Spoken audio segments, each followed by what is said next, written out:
This isn't something that 86-year-old women have, by the way. 16-year-old girls have this, okay? So do men. Like, this is a common condition. And again, I'm going to go on a tangent. So, next. Woo. That was a really big one. Good job. Woo. That one needed the whole one, too. You okay after that? Yeah, that was great. Love it.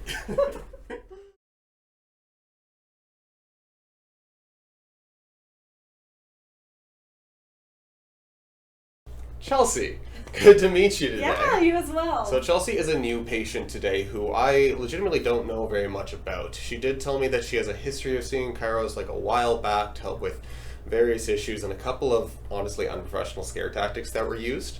But I'm going to let her kind of talk about her experience beforehand as well as what she's been dealing with. So Chelsea, why don't you go ahead and share with us? Yeah, so when I was 16, I was a very, very big athlete. And I ended up going to a chiropractor.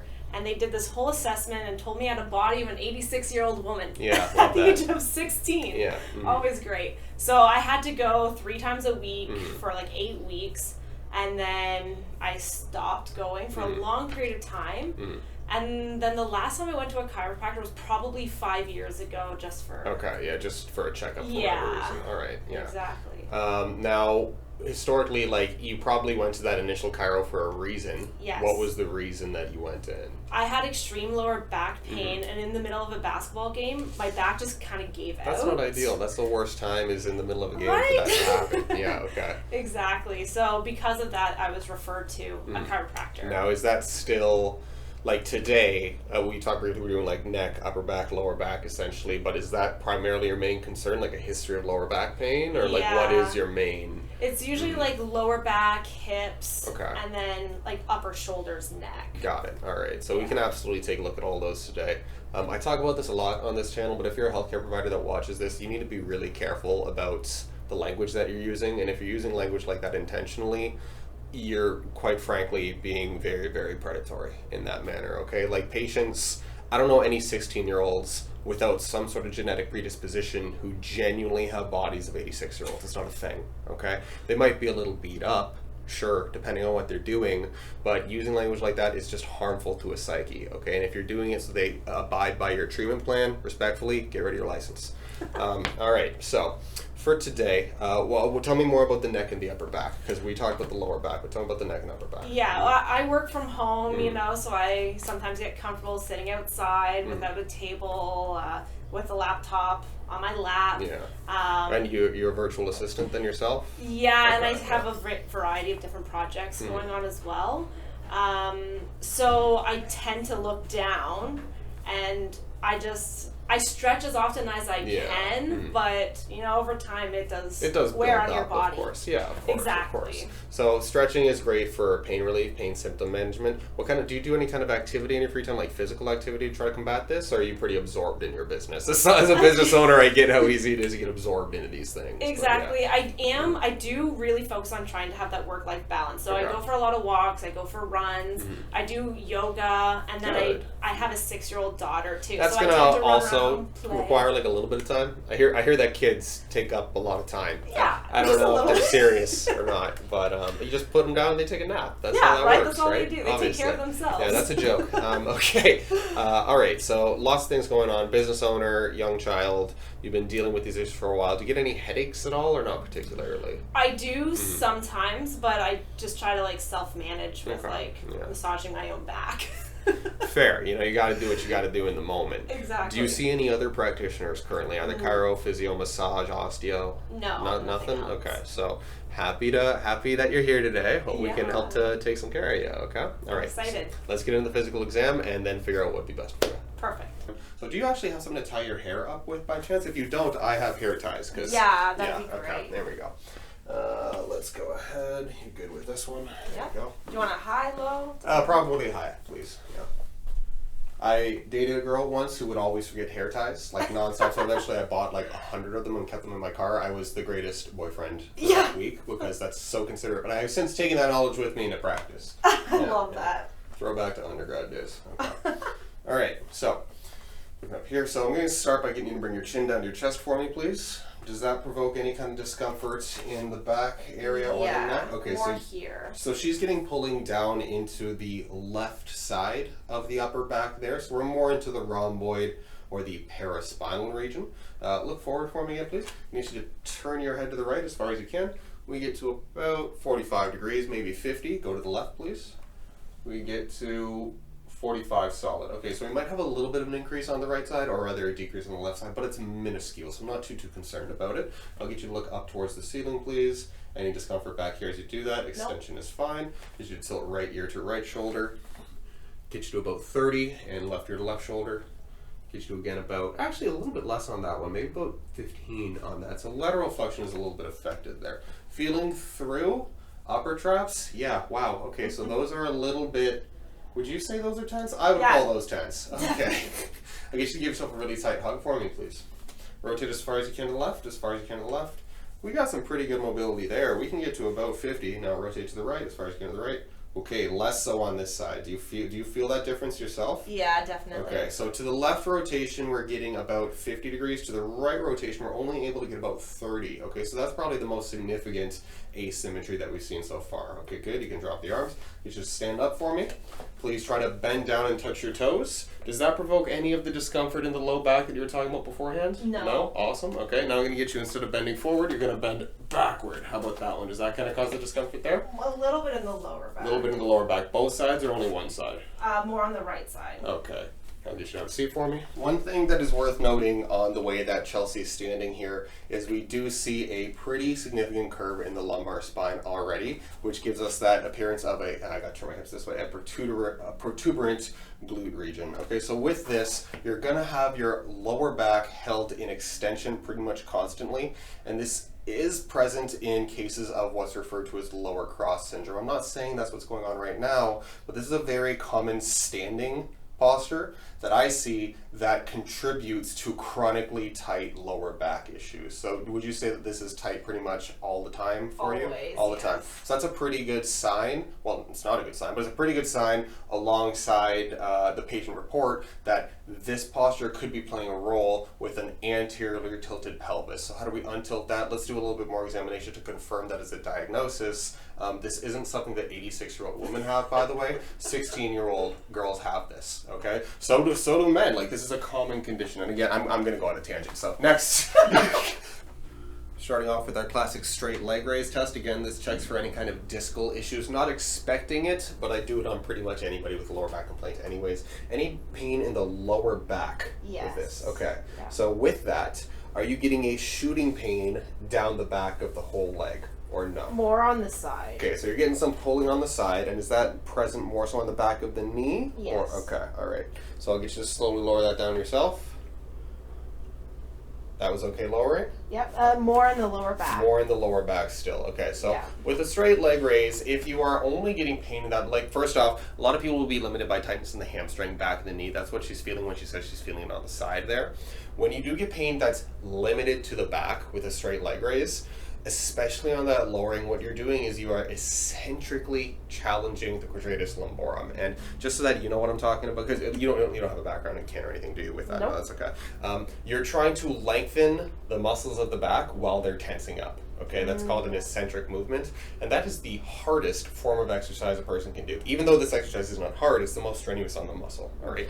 So again, that makes me think that we got more of a muscular thing going on rather than a disc thing. If it was a disc thing, we would get that textbook shooting that I had asked and she had denied there. So let's go ahead and bring this up as high as it'll go. Anything in the back with this? No. No? Perfect. Okay, so rather the left, so you can slowly lower that, and is that okay too? Yep, that's The great. left straight leg raise provokes pain more so on the right side. Yes. Got it. Okay. I'm going to bend this knee, place the hand behind. Pain with that, or is that okay? No, that's okay. Love it.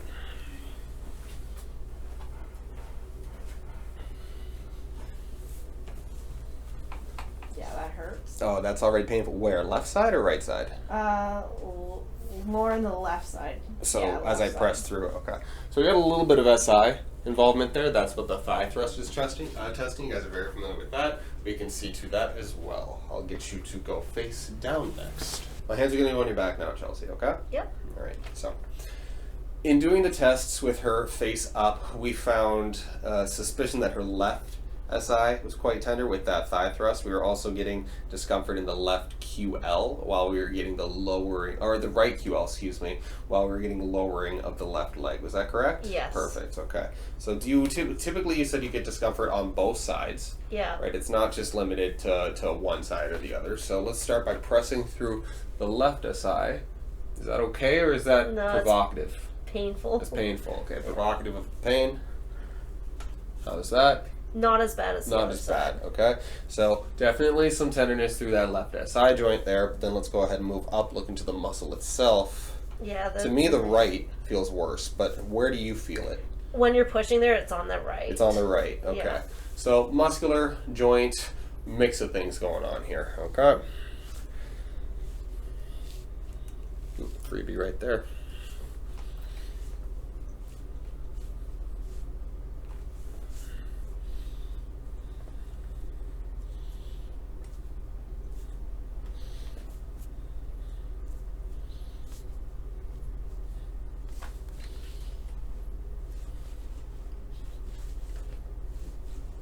Lots of little ones just releasing here. I think the mic's too far away, but they're quite subtle. All the same, I'll be quiet. Let's see if we can get any more here. Take a big breath in for me. And then all the way out, fast, good. Here we go, again, in. All the way out, fast. All right. We got pretty much everything to release in through the T-spine, but it was very subtle. You're a very gentle releaser, if that's a word. Yes. Big breath in, all the way out. Good. Okay. All right, so you're almost in the right position here. I'll take this position right there. This leg's gonna come up. Scooch the hips towards me over here, please. Thank you. Then you just relax, hook behind the knee. Nice. Okay. Big breath in for me there. All the way out. Good. That was a much more vocal one as opposed to the upper back. Good, good. Let's get you on the other side, please. And breath in, please. And all the way out. Good. Whew! That one needed the whole one, too. You okay after that? Yeah, that was great. Love it.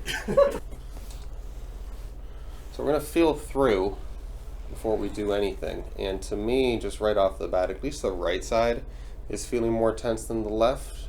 What is your report typically, or is it usually pretty symmetrical? Yeah, that's pretty sore in there. Okay. You been doing anything different lately, or is this literally your normal? I think it's just my normal. Oh, well, that's great. That's really good. Okay.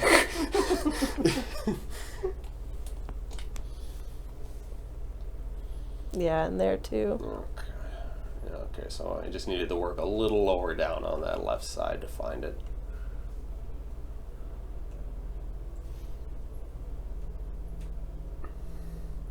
Yeah, computer work all day sounds fun. That's no, I can see why this would aggravate you. Let's do what we can with a little bit more MRT first. I do like that you are regularly trying to do activity though. Like yoga, you mentioned yoga, yes, is probably the best form of exercise a person can possibly do for themselves. And that's coming from somebody who hates yoga, so you know that it's legitimate.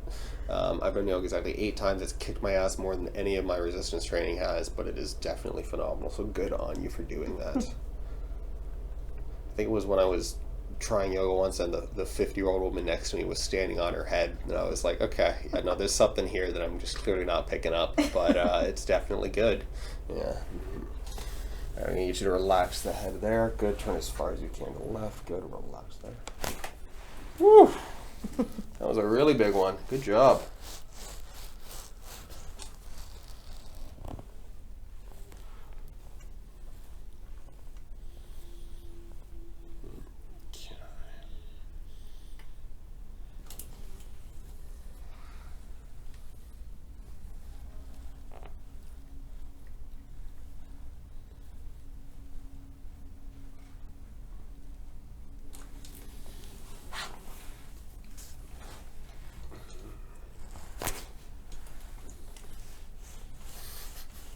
Those were massive. Good job.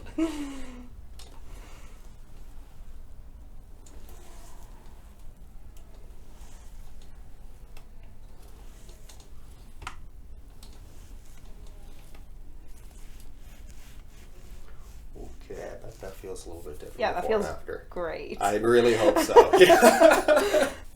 So as I mentioned before, we had that tilting going on in the pelvis where the glutes appear to be more prominent. That's due to something known as an anterior pelvic tilt or lower cross syndrome. Now, typically with that, what we will see is increased tension in the lower back, which is present. We know that's already there, as well as tension of the primary hip flexors. All right, so I went poking through off camera and we found that her right psoas muscle, which you guys are getting pretty familiar with at this point, definitely more tender than the left, like a serious asymmetry. So that to me tells me it's something that we should work on because it fits with her posture, it fits with your timeline and diagnosis and everything. Unfortunately, the psoas, not a comfortable thing to reach at, right? We did one off camera, she hated it. But guess what? We're gonna do the rest on camera. So here's what we're gonna do. I'm gonna find this little bony ridge, the ASIS, or the anterior superior iliac spine. I'm actually gonna need you to bend this knee for me. Put the foot flat on the table. Good. Turn your face to, thank you. And actually you can just face upward. My bad, the camera can't see you there. Perfect. Take a big breath in and all the way out. Good, and in and all the way out. Nice, okay. And 10 straight leg lifts. Go ahead, just 5 inches up. Good, nice and slow though. Pretend you don't hate this. Yeah, good, 2, 4, 5, 6, 7, 8, 9, 10. Good stuff. Okay. Now we gotta do that 2 more times. I'm gonna go a little higher for this next one. All right. Big breath in, all the way out, and in, all the way out. All right. Go ahead. 10.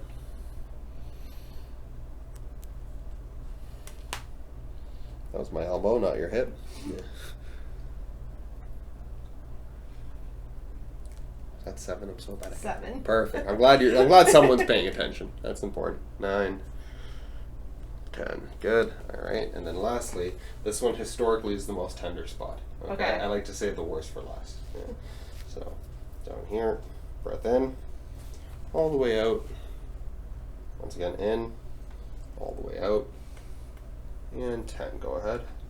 Whew. Seem like you're okay. Yeah. You're just tougher than all my other patients, I guess.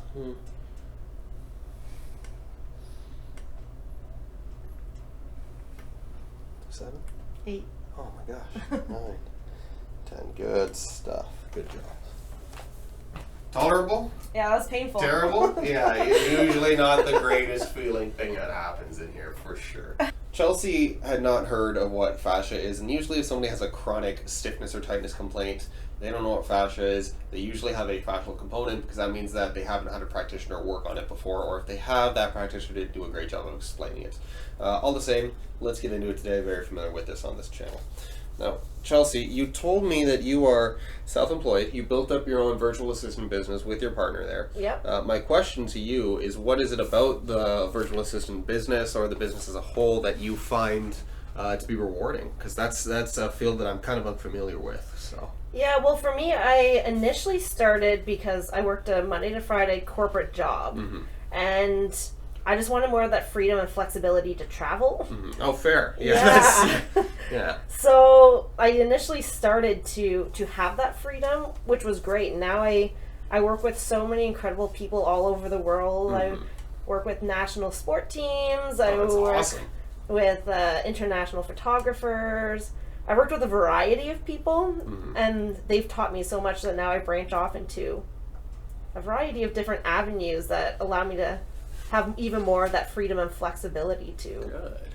That's awesome, man. Like, I mean, to many people, they have this dream of escaping like the 9 to 5, Yeah. right? So they start a business, and then what they end up doing is entering the 8 to 7, actually, because it's not easy. A lot of people fantasize, say, "Oh, it's be great," and yeah, it is, but believe me, it's not like it's an easy path. That being said, for you, it seems like it's working. You find it rewarding. Do you get to travel a lot or not particularly? I do. Awesome. I do. Where was your latest vacation spot? Well, not necessarily vacation spot, but travel spot. Well, I just got back from Florida like 2 days ago. Well, welcome back. Thank you. Was that like Disneyland or more like Miami? Like Disneyland, yeah. Okay, yeah.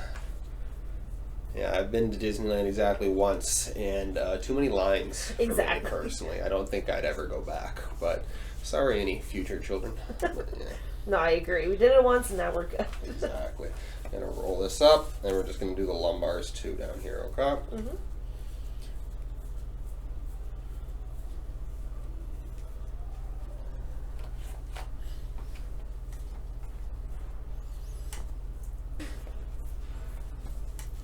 Yeah, already laying on my stomach feels so much better. Good. Happy to hear that. That's usually a pretty good sign. If, like, right after treatment, the patient's main aggravant is immediately improving, tells us we're on the right track. So, thank you for sharing that. Of course. Mhm.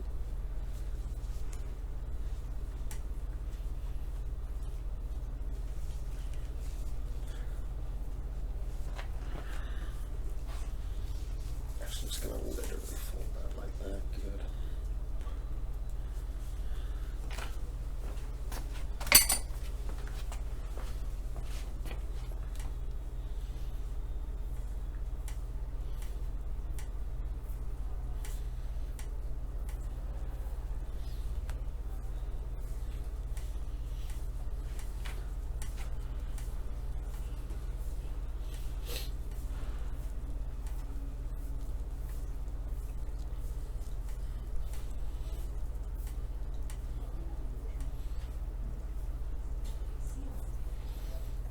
Sounds like boot camp just let out.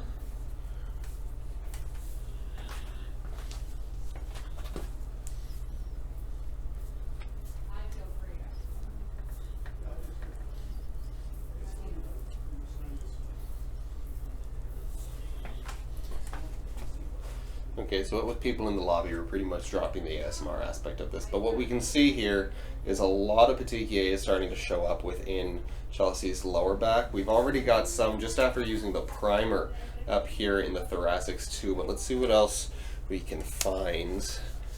It's pretty safe to assume at this point that she definitely has a fascial component to what's going on. So happy to be the guy to clear that up. Yeah.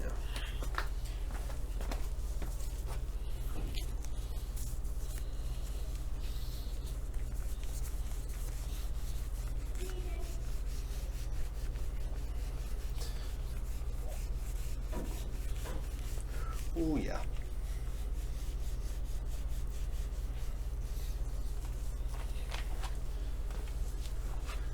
Yeah.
You should look up and to the right for me, please. Good. I'm going to take an elbow. I'm going to put it right there.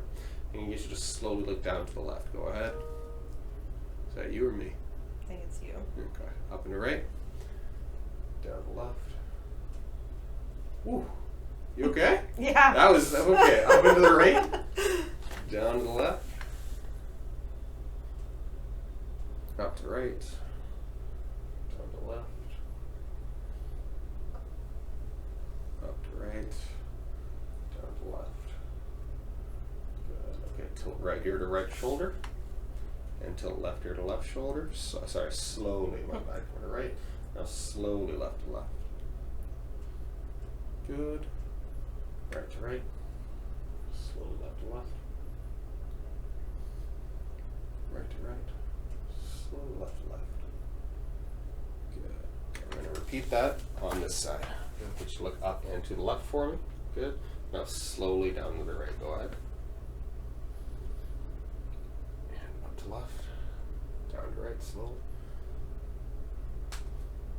Up to left. Down to right slowly. And up to left. Down to right slowly. Good stuff. Good job today. Chelsea, Yeah. how did you find all of that? Honestly, it was very painful. Sounds about par of the course for here, honestly. I'm not offended at all by that. Yeah, because throughout it, it's very painful, but at the same time, you can feel that it's helpful. And even now that I'm sitting here, I feel great. Good. Okay, see, That high feeling. very happy to hear that, right? Because if it's just painful and it's like, yeah, I actually feel worse, then that means you probably did something wrong.